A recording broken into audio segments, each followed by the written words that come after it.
So this is going to be pretty unscripted. I do kind of have some bullet points of like things I want to talk about because the last video I made was really messy, and it's one of the few times where I actually cut too much. And I realized kind of after I made it and kind of rewatching it with some of the complaints I saw in the comments, I'm like, yeah, I should have left the parts where I talked about this stuff in because but they were really ranty and obnoxious sounding, which is kind of something I was worried about. So which is why I cut them. I was like, nah, I'm really over explaining stuff here, but apparently I needed to in some spots because like I feel like people don't listen to a lot of the stuff I say and just hear words that go against, like they already have counter arguments the second I say something, basically. So, like, for example, as I said in that video, it's not a debunk. It is saying, I don't think this thing is confirmed yet because here are X problems. I don't, like, and in general, like, there are things that I feel TalesGames still needs to prove. And that was my entire point. I literally opened by saying, I don't think it's debunked. I'm saying it just isn't solid, like, it isn't foolproof. It is a really good theory. I don't know how I can explain that enough, because every single fucking, like, comment that was really diehard supporting TalesGames seems to think that was supposed to be a hardcore debunk video when it wasn't. I also like specify in a lot of sections that they are nitpicks, which kind of bugged me. I'm like, when people were like, "Ugh, the Chica coloration isn't a contradiction." I literally say it's just a weird little thing that happened. Sorry, I'm getting a little heated already because those were like complaints that really annoyed me because it was clear people weren't paying attention to the video. Because, like I said, I didn't say the yellow Chica was the reason TalesGames couldn't be true. I said it was a weird little thing that happened that there's minimal evidence supporting. And if you need a theory to justify something, I don't think that's a concrete, like, no, it doesn't just matter. Or it just doesn't matter kind of point. One of the other complaints that people had was that really annoyed me was, not really, it wasn't that bad actually now that I think about it, but it was just a weird thing when people were like, oh, Chica has a pink dress in the books, and she has one in the Fox's log ride. And I'm just like, what? Of course she does. She has a pink, like, unitard look going on in her base costume design. Her costumes are inherently going to be pink. If it was, like, yellow and green and had, like, a speckled card, like, trading card game style foil across it, and that appeared in both the games and books, that would be a more interesting connection, but Chica just wears pink. Of course her dress is going to be pink. And then there was one comment in particular that someone claimed we could see the Storyteller in Ruin. Hopefully I put up the visual in the SquaksCast kind of audio editing section of this, where it's not the Storyteller, or at least if it is, it's another error. So the Storyteller is supposed to kind of have like this stomachy, kind of bulgy trait to it. At least that's what from I remember. I haven't reread Storyteller before this, what I really should have actually in retrospect. It wouldn't be that hard though, actually. But I'm not going to stop everything just to read that. But a baobab tree, I swear it's described as kind of having a stomach-like kind of orby shape to it in some spots. At least at the base of the tree. Which the one we see in Ruin doesn't have. The Storyteller tree is also supposed to be a variety of yellow shades with multicolored branches, and we don't even get to see branches in the supposed Storyteller tree, and it's also not yellow, and that's even kind of considering the glitch realm lighting effects there. So it's like, and also it's in the wrong location. The glitch world typically does apply things that were in that location to its glitch world location. The server, like, the Storyteller tree is connected to the entire Pizzaplex and the server room kind of stuff to mess with the stories and all that. But it isn't in the server room. It just has wires that connect to it. So it's kind of weird symbolically to make that connection, and it just doesn't look like the Storyteller tree should. Watch someone open up the game files and find that it's called the Storyteller tree. At that point, that's a solid confirmation. I don't care. If we get a solid confirmation, I'm all for that. My problem is I feel like people are too quickly jumping to this has to be canon without thinking about, like, well, hold on, here's some weird stuff that we have to consider with that. Like, kind of my point with that video more than anything was, hey, these aren't 100% solid interpretations of the meat of the source material regardless. If they are canon or not canon, there's a lot of weird little anomalies in these stories to consider. And I really should have phrased that better, because I feel like no one got that out of that video. Even the people who were kind of agreeing with it, which is totally my fault in that matter. And then there's other complaints people had, where it's like people felt I was too nitpicky or too overanalyzing in small details, but like the real points I made and tried to focus on, I felt weren't that nitpicky. The entire ideas of having the antennae ears, for example, I don't feel that's nitpicky. That is a pretty clear design difference that is like focused on in the short stories for a bit. So it not having them is strange. It not clearly looking burnt is strange to me. Like, how can you just brush those aside and have no qualms or like confusion about them? And of course, there are theories that work around a lot of these things. But that's kind of what I want to get people at, is create theories, create points that are better than what's being said, because there's a lot of kind of blind acceptance, I feel like. That was my problem with a lot of Tales games as it was presented was, oh yeah, Steelwool and everyone are just perfectly collaborating to this big narrative, is how a lot of people were presenting it. Another kind of point I want to make is, like, one of the points I want to make is, like, a lot of people have these really weird conceptions about how the story is being made. Like, people still stand by Scott's writing every single story and epilogue, when we know for a fact that he's not writing the stories, at least, the base stories. He may be supervising them or pitching ideas. And it seems like he steps in every now and then to fix some things. But we still don't know a lot of the behind-the-scenes details about that. Like, what is actually happening when he steps in? And we don't know what his involvement in the series really is. I know it says he spins three sinister he spins three sinister tales in like the descriptions of the book, but guys, that's not literal. He isn't literally writing every single fucking short story. We know this series has other writers. It's on the fucking front cover. Where's my Tales book copy right there? I've got one physical copy on me right now. Yeah, it's Nexie. Scott Cawthon, Kelly Para, Andrew Wagner, on the front cover. Scott isn't writing all of these. And I still have no... People will say shit. Like, Scott did this, Scott did that, and I can never find any proof for it. People will stand by that Scott wrote the epilogues, and I have no proof for this. People just say it. And all I find is references to other people saying he wrote them. Like, the source is this Ouroborean cycle where, like, oh, I heard that Scott wrote the epilogues, and their source is this Reddit post where they talk about a guy writing the or they talk about Scott writing the epilogues, and then it just loops on itself kind of that way. Like, if there is a definitive, like, source or piece of information that confirms that, that's great. Can I find that? Can people just stop saying, oh, Scott did this without any proof of it? And this is another kind of fault on my part in the video that I didn't explain really. When I use Scholastic, I more say the collective kind of writers, because stopping every time to say Kelly Para, Andrew Wagner, who else ever... There are other people who write these books. There's tons of them. Like, stopping every time to say that is really convoluted and annoying. It's much like how I use canon to represent canonicity or continuity with something.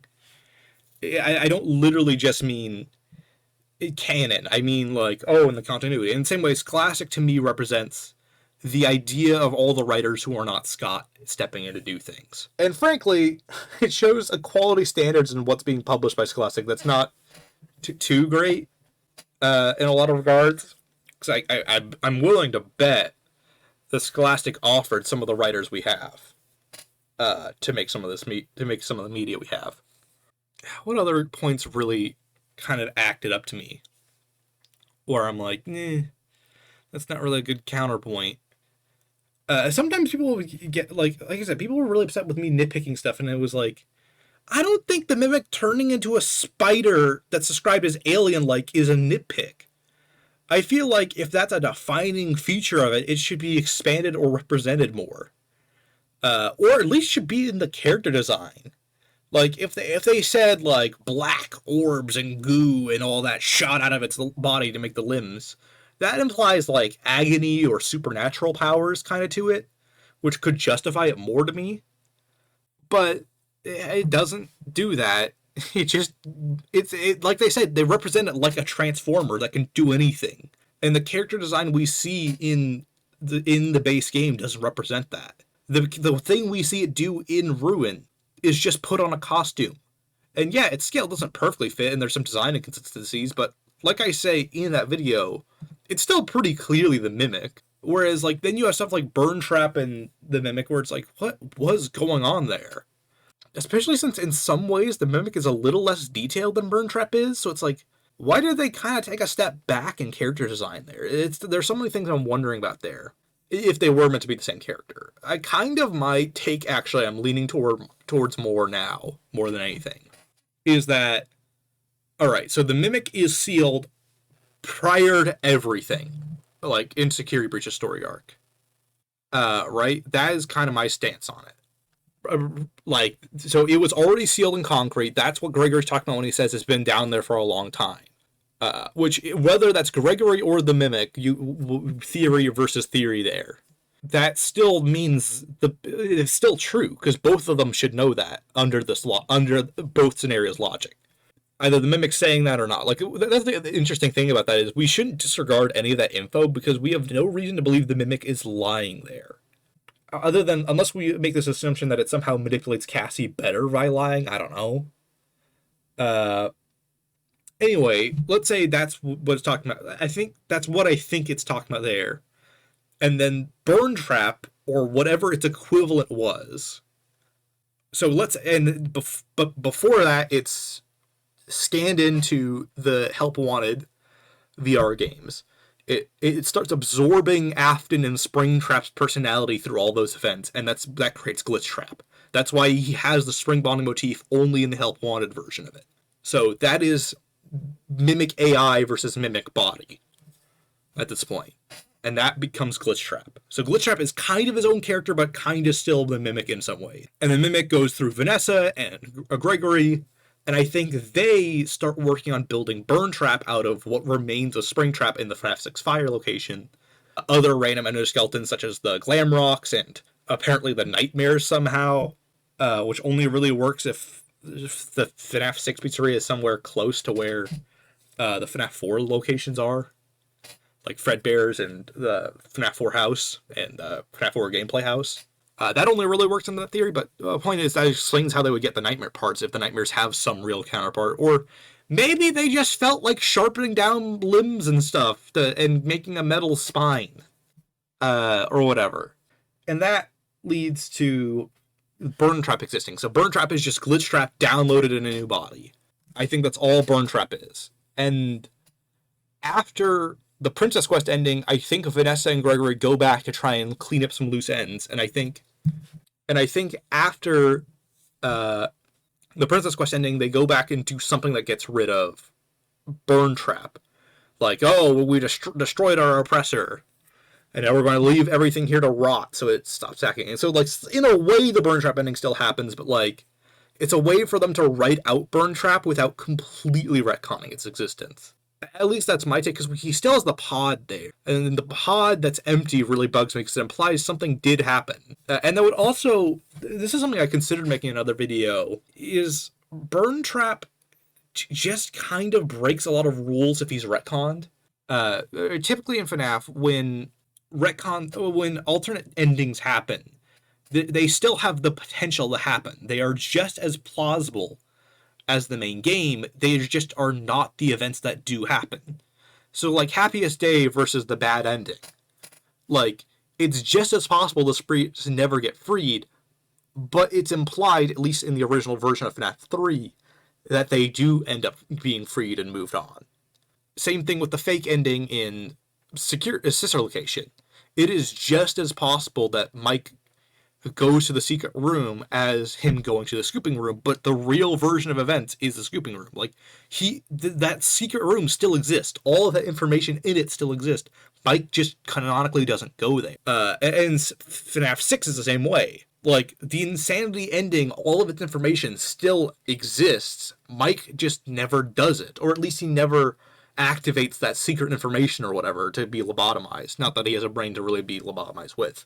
If you get what I'm saying. So the Security Breach saying every single ending is fake is a really weird pill to swallow, but that could just be a Steelwool-ism, which is why I never really brought it up as an argument. But I prefer the idea that Burntrap is just an inconsequential kind of blip in the horizon to a complete retcon where he never ever existed. That said, they're both kind of possible. I feel like that's the two options, honestly, with Burntrap right now, is either he is just dead now, Tangle really did just rip him apart or take him away or whatever, or absorb him into the amalgam or whatever, or he's just retconned out of existence. But then you have, like, what is the point of his pod being there? You know, if he's retconned out of existence. It is kind of one of my problems with it. Because then that implies... Then we loop back to the problem, you know? That would mean, okay, Burntrap is just being overridden with the Mimic, where the Mimic is everything Burntrap was. But then something still happened down there that's still kind of the Burntrap ending. So it's weird. This theory I'm really against is the alternate time that Burntrap is the alternate timeline Mimic. Like, if the after ending happens, this is what the Mimic becomes. Because it's like, that doesn't make any sense, really. Why would the only thing the Mimic keeps between two designs be a hand? If the Mimic is transformed into Burntrap somehow. Also, like, if what people are saying is a chunk of Burntrap's costume on its face, if that is true, then Burntrap had to exist at some point for the Mimic to have the chunk of the costume on its face, or at least partially. And to me, there's not really a good theory or explanation to why. One theory that I don't really get the logic behind, or like I kind of get the gist of it, but I don't see what the exact argument which is. I think the logic, and this is really builds on Cassidy being in Security Breach, is that once Princess Quest is beaten, Cassidy is free and kills Glitchtrap, and without Glitchtrap, the Mimic just reverts to, like, original Mimic, and that's why it changes. I don't know about that one, because it's like, okay, if Cassidy has that power, why wouldn't they just kill Burntrap, or the Mimic? Why half-ass it?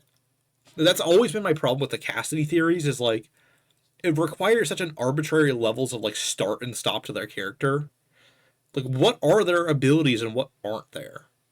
It's really just a series of plot holes, and then it's like, Cassidy being demoted to I can only handle viruses, which is what that theory implies, is such a dumb concept to me. Like, you were able to, assuming they were Golden Freddy, which is what a lot of interpretations of Cassidy and the Princess entail, you went from the ability to teleport around and kill people with, like, your psychic mind presence, or whatever the hell happens in FNAF 2 and 1, to not being able to stop the Mimic. And honestly, I feel like they were outright trying to debunk Cassidy being the princess, because there's so much vanity writing around, or there's not so much, it's one really big thing of the vanity graffiti right next to the arcade cabinet in Princess Quest, in the ruin version of it, where you find the final Princess Quest with the sword in it, and it has the text vanity on it, or not on the cabinet, but right next to it. It's on the wall, like, behind it. And I'm like, I feel like they were outright trying to say that Vanessa is the primary focus of the Princess Quest arcades. But that's just me. I feel like a lot of people are going to... I feel like there's a lot of theories that can't ever be debunked because there's no incentive for Steelwar or Scott to debunk them, really. And, like, Vanny being the princess is kind of one of the... Or Cassidy being the princess is totally one of those. I feel like, if anything, the Vanny writing is them trying to signal at it. And I feel like that's not going to change a lot of people's minds. And that's the same thing with TalesGames, actually looping back to the original topic, because I've totally gotten off topic. TalesGames is a lot like that, where it's like, there are so many ways to invent a scenario where TalesGames works, you know? And what frustrates me, I kind of talked about this in the original video, is that how hypocritical a lot of the arguments are for TalesGames, and every other interpretation of Tales, really, at this point. Like, people saying that the pink dress for Chica is the same as the one in the books, to me, that's not any different than saying Edwin and Henry are the same, you know? Like, there's just as much of a surface level connection there to justify your theory. Because if you say Edwin is a Henry parallel, then that kind of debunks TalesGames inherently, because then it's like, well, how could there be a Henry parallel in the same continuity, you know? It should just be Henry. And I know there's like the whole argument of parallels don't mean, whatever, the whole parallels don't mean, like, a character can call back to another character without being a different continuity. That's a whole separate mess of an argument, but whatever. But to me, point is, there are so many surface level random connections people make to justify TalesGames at this point. And then there's so many, like, you're just scraping off what you need for your theory. It's like, but you're doing a lot of the same. To the point where sometimes it feels like TalesGames I see so many arguments where I feel like I'm watching the two sides say the same things and say, no, you're wrong for the same things. And just because they're talking about different points of evidence with the same logic, they don't recognize it's like that. Not to be like oh, I'm smart, but everyone else isn't, because that's not really what I would get at or imply. It's more that I feel like a lot of people are saying stuff to justify their narrative without thinking, oh, wait, the stuff I'm saying you can't apply is the same as what I'm saying.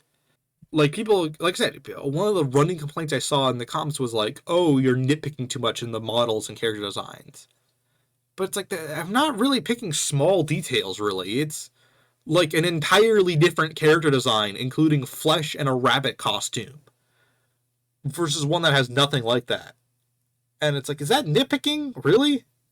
Is that any more nitpicking than, like, the random structure that might be a curtain or wood, we don't really know what it is, in the server room, being a giant yellow neon tree? Is that kind of stuff? And sometimes I'm like, what are the connections they're saying? Because I don't see them, really. This kind of happened with the drowning stuff, like drowning is about Cassidy. So, like, not really. It feels like this is a separate story people are attributing a lot to. Actually, I was looking at a Reddit thread where we were talking about stuff, so let me look at that more. Let me look at some other complaints so I can address them more head on, because I'm forgetting some of the things people were, like, holding it against me. Oh yeah, the guitarist thing was, like, I was just confused how that happened, because that was more a point building towards what I was talking about later, which is why I cut it the way I did. Is I went on a rant, then I kind of realized I didn't like the rant as I was saying it, so I cut it out of the final video, but, like, it's a really jarring cut in that section. I kind of cut to one of the points I wanted to make, which was, what's weird about that to me is if Scott is truly writing these sections, this is supposed to be, people say Scott writes the epilogues. Bonnie being the bassist is not a random throwaway plot point. Like, especially if he's working with Steelwool. So Scott just randomly saying Bonnie is a guitarist when he should know in this continuity that he's not, or in this game he's not, is really weird to me. That was kind of more what I was getting at there, was like, people who stand by these are perfect descriptions of things can't just ignore the fact that someone clearly didn't know what a hell a bass guitar was versus a normal guitar is. And there is kind of like the other angle description of, like, oh, maybe Theo just doesn't know what he's talking about and all that. It's like, yeah, that does kind of work as an explanation, but it's still really weird, you know? It's like, okay, so all that means is that our characters aren't reliable narrators, so pick your poison kind of here. This is another general thing with Tales as I kind of think about it more and more, is like, what is the point of something being in the same continuity if there are so many random mistakes and weird things and anomalies that you just have to brush aside with random things like this, you know? And also, like, how many things have characters said that are wrong, like Theo? How many mistakes have the Scholastics writers or the writers that work on these books, as I should say? That's really the better way to phrase it. Really kind of blundered on that one when I referred to them as Scholastic, when I should say the writers. When the writers make a lot of these decisions, like, how many Mr. Hippo things are that? Where it's like, how many times are there where there's just like a weird thing that happens? And at that point, what are we even handling or talking about at this point? This is kind of one of the problems books have in general, especially if they're considered in the same continuity, is FNAF is so known for, it's debatable whether this is true or not, having these little precise details everywhere that people use to make entire theories around. And then when some people I saw saying, like, oh, you're taking it too literally or focusing on it too precisely or picking it apart at too small of a scale, it's like, so is it, and even when I'm not doing that, it's like, even the surface level has weird stuff. And that's kind of what I was getting at. It's like, the alien spider scene is not some deep, weird subtext that I'm picking apart. That's just a thing that happens. And it's like, how many weird things are like that they're just going to throw in there? You know? I'm kind of getting into a weird rant. It's really hard to explain my thoughts on this accurately, though. This is kind of one of the... Maybe that's part of the reason the video turned out kind of messy, was, like, properly explaining the weird feelings of it all. The weird, how does this work? How are we supposed to incorporate this? And how are we not supposed to incorporate it? At what point what's the limit at, like, oh, that's just weird TalesGames shit? You know, like that's just weird writer shit. It's just so bizarre. I think there is a definitive chunk of the community that just doesn't want TalesGames to be true just because it means accepting so much weird nonsense is true. And I'm a little bit influenced by that. I would be lying if I said I had no influence from that kind of direction or feeling. But to me, it more so is just that I'm like, there's so many weird shit that I keep getting snagged on. Every time I read these books, I come away with a new thing that bugs me. Where it's like, but why? Who and how was this written? Actually, one of the comment threads I'm looking at right now on my phone to remind myself of what people are talking about literally contradicts itself within itself. Like, they're saying, like, oh, tall bent ears. It's not really tall bent ears. It's literally just antennas that look like... they literally just say, like, wire-like kind of antenna ears. Maybe they use the description tall, but whatever. Okay, this is actually another example. I'm going to cut together some of my responses to some of these replies because they're such a weird, like, Mimic and the Burntrap look different because Burntrap is a asset flip model. Why did they ass up Springtrap? There's no incentive to do that if he's supposed to be a new character, really, at all. And there's new parts of Burntrap's design, which makes it even weirder of a theory. And also, like, this entire, like, chain I'm looking at, or not chain, this kind of, like, massive thing. I really don't like when people comment, like, 9-page paragraphs, or not 9-paragraph comments that are really jumbled together and hard to look at. Because I'm like, can you boil down some of your points a bit more? Another kind of one in the mix is like Edwin just made duplicates kind of argument. Because it's like, why are they hiring one random guy to make all duplicate Freddy's animatronics? Or even make one or two? Why? Shouldn't they just have, like, a full-on factory mass-producing them if they are trying to, like, go nationwide with all the animatronics? Afton Robotics exists, so, like, what is his deal? Why do they need him? I think a better theory and explanation would actually be that he's trying to make new models of the animatronics, because that's, like, okay, you need prototypes to, like, show off that concept. And that even kind of ties into and foreshadows the Mimic, like, mass-produced line. That they take his work, they take, like, what he did finish and use that. Because, like, if they're capable of mass-producing the Mimics and he made the Mimic, why do they need him if he's just making random animatronics? You know, it's a kind of a failing prophecy almost. Not fulfilling, like, the story doesn't imply that he's just making some random copies of the animatronics that already exist. Which is why that's kind of part of the point of Mimic DCI, is that the idea that he was working on what would be the toy animatronics when they mass produce and rework them. And they just borrow a lot of the Mimic software and all the things he was working on. So, like, the toys are kind of the culmination of what he was doing. I don't buy the duping argument, actually. The more I think about it, the more it bugs me, because the more I feel like it's off, you know? Because it's not implied in the base story that he's just making some random ones. And it's not like he's, I don't know, the engineer of Freddy's Utah, or Freddy's Nevada or something like that. It's not like, oh, I'm the California engineer, actually. Specifically make the animatronics for Freddy's LA. You know, it's like, that's never talked about. That's like, and if so, that implies a funny subplot of them driving cross country to pick up the Mimic and driving it back, which is also never talked about. There's never like oh, this was from out of state, y'all. I don't know why they would be Southern, but like they just treat the Mimic as like this thing that just always existed that they got out of the warehouse. And then there are theories that, like, oh, Edwin lives in Utah, or that they built over his warehouse for the Pizzaplex and stuff like that, which I've never really bought, but that is a theory, that theory, like, inherently kind of debunks that idea, because it's like, once again, why is he making animatronics then? Unless, is Utah so popular Freddy's that they need tons of Freddy's locations there? Utah's not, like, a huge popular state, you know? If it was like Freddy's California, that would totally... If Freddy was set in California, actually, that would totally explain, like, oh, we need a ton of engineers working on staff to get everything ready and running. But he doesn't work at a factory. He's just some guy living in a warehouse that I guess under the duping theory, is in charge of making tons of duplicate animatronics for some reason. Another thing I didn't really mention in the original video on the whole Edwin making animatronics topic is we specifically have kind of the time frame of at least some time after the 70s that isn't too far off, given his age in the story. So it's like, I would say the 80, like the entire decade of the 80s is probably where his story would have to lie, even though it's not a hard set rule. And something kind of we're talking about is, I don't know if I've said in this video or not, I've kind of lost track, is being able to justify something is not proof for something.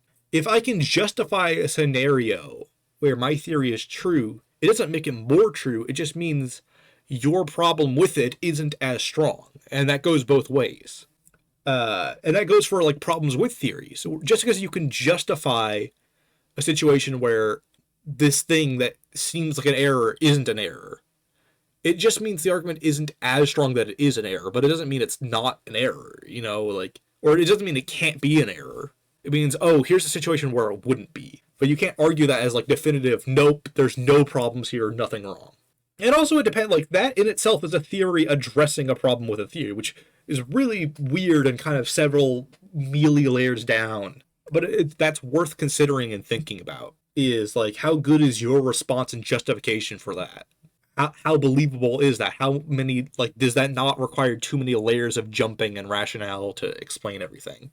And that's all kind of getting off topic from like my original point, which in the original video, my point more was with Edwin was like, oh, if it's ever confirmed Edwin made the classics, or if you think he made the classics, then it's a retcon or continuity error. Which was more about like the, hey, think about what you're saying before you say it to justify a theory kind of thing. And also like my other point with Edwin, and that was like, hey, if they made up their own creator of the animatronics for their story, it would be very easy for them for the write things in and integrate the mimic into the origins of Freddy's and all that very conveniently without having to actually adapt Henry's backstory or retread old ground, etc. Or like or that gives them kind of a chance to reinvent the wheel and do their own take on it and all that, which is easier from them to write. And that's kind of more what I was getting at with that section. More than, but it's one of those people really focused on me specifically saying Edwin shouldn't have been able to create the classic animatronics, which was more what I was saying than anything. Was like, no, he shouldn't really be able to make them unless you think that's a retcon, or if you think he did, it would have to be a retcon. Anyway, back to like the list of whatever's going on here. Is the mimic supernatural? Because I'm reading its stuff and it feels just like a really powerful machine that's capable of a lot. That's all. I've read the epilogues, by the way.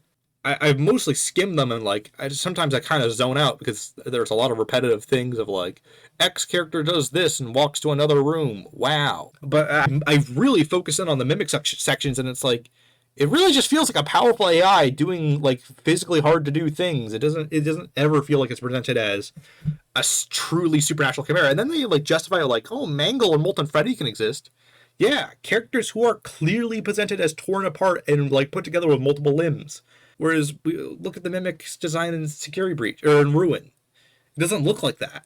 Like that's not my point. My point isn't the mimic.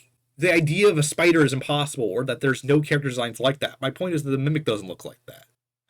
Where did I miss this in Security Breach? People keep saying the Foxy ride is never finished, and I don't know where this implication comes from because all I remember is Cassie saying she wrote it in like in the Foxy description for one of the Foxy plushes you find. And I don't remember in the game them saying it was never finished. So if that's another book implication, then I don't know then. Because maybe I just missed them. I'm not perfect. I'm not going to pretend I know everything. This one's just... Okay, point number 2 on this list. Did they watch this video? Yes, I know the attractions weren't taken down. Or I know the attractions were taken down. Talk about that. It's in the section of minor complaints. My complaint isn't that, oh, we don't see them. My complaint is that it's never acknowledged, or there's never, like, a scene of them acknowledging them. You know, like, or a reference to them. Okay, I have enough of this where I'm like, I've talked about most of this already. I've already talked about there's no, other than the fact that, yes, it does say he spins 3 sinister tales. Do people think that, Jim Davis, is that the name of Garfield? Do people think he draws every single piece of Garfield media? No. Do people, like, for example, Tim Burton's The Nightmare Before Christmas. He did some core concepts and designs and ideas, but he had very little to do with the finalized film. Like, it is not a Tim Burton movie. It's a thing that he had some inspiration, like, he gave inspiration and, like, I think they were contractually obligated to credit him to some degree. So, it's like, yeah, it's Scott's franchise. You're going to credit him. And yeah, maybe he pitches some of the ideas and character ideas. But it's one description that's in every single book. So if he did any of those ideas, if he made any of those ideas, he's going to be credited as making all of them. Because that's how credits work for books like this and franchises like this. And franchises like this. There's so many things, like I said, I'm really annoyed with people saying something so matter-of-factly without effing any proof for this. Though I've said that enough where I'm like, you can't just say Scott wrote everything and then have no citations for Scott writing everything. Like, here's another one of those points is like, the writers have said this. Where? Link to this. Like, it should not be that hard. I can't find any of these things people are saying. Like, I'll look them up. I'm researching them. And I can't find any Google results. And, like, I've searched through Reddit with the Reddit's shitty search systems. And I can't find anything there. So if there's undeniable proof that Scott specifically wrote certain stories, other than the fact that he's on the front cover, and in the description that he spins 3 sinister tales, doesn't even say. Yeah. Five Nights at Freddy's creator Scott Cawthon spins 3 sinister novella-length tales from uncharted corners of his series canon. That's how it's worded on the book. And yet, if he was truly spinning every single one of these tales, I don't think there would be 2 other writers on the front cover of the book. Also, I'm pretty sure, like, from what I do understand, it's more presented like, oh, there are the writers that write each story individually, or maybe a couple stories at a time. There's a lot of stuff like that where I'm like, I have a hard time believing Scott wrote these, especially since we have so many examples of Scott writing things. You know, like, we have a lot of his dialogue and writing, especially from Sister Location. And a lot of it from FNAF 6. And it doesn't really translate to a lot of these things. And you can feel different writing styles in the Tales books, especially. Like, I just have a really hard time believing Scott personally wrote every single one of these. Or even just the epilogues, because the epilogues feel pretty different from each other at times. And I'm fully willing to accept being wrong, though. That's why I stand by it's not a debunk. I cannot explain that enough. It's not a debunk. A debunk means I feel it is absolutely wrong, and I have points to prove that. And my problem is I feel that confirmed is the opposite to that. I do not feel there are absolute proof for TalesGames yet. And I feel like a lot of the stuff people spin to justify errors and mistakes and weird decisions just further shows that it's not confirmed. If you have to make up multiple different scenarios or how something could work, it is not confirmed. Anyway, that's all. But